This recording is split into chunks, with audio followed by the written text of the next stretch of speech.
Memory league சிம்பிளா புரிஞ்சுக்கலாம். Imagine ஒரு அபார்ட்மெண்ட் பில்டிங் இருக்கு.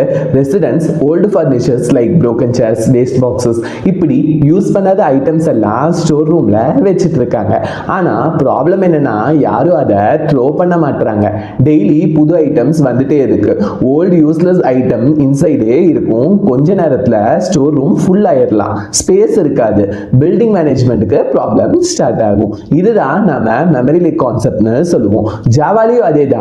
கார்பேஜ் கலெக்டர் யூஸ் பண்ணாத ஆப்ஜெக்ட்ஸை கிளீன் பண்ணும். ஆனா இம்பார்ட்டன்ட் பாயிண்ட், ஆப்ஜெக்ட்டுக்கு ரெஃபரன்ஸ் இன்னும் இருந்தா ஜிசி அதை ரிமூவ் பண்ணாது. Even if actual object useful இல்லைனாலும் மெமரியில் ஸ்டோர் ஆகும். எக்ஸாம்பிள், லிஸ்ட்ல டேட்டா ஆட் பண்ணிட்டே இருப்பாங்க, ஆனால் ரிமூவ் பண்ண மாட்டாங்க.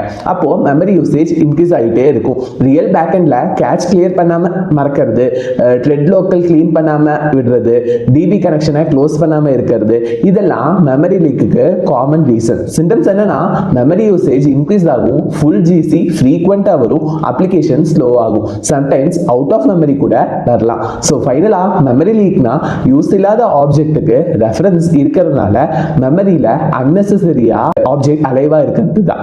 நாளைக்கு புது வீடியோல பார்ப்போம். பை.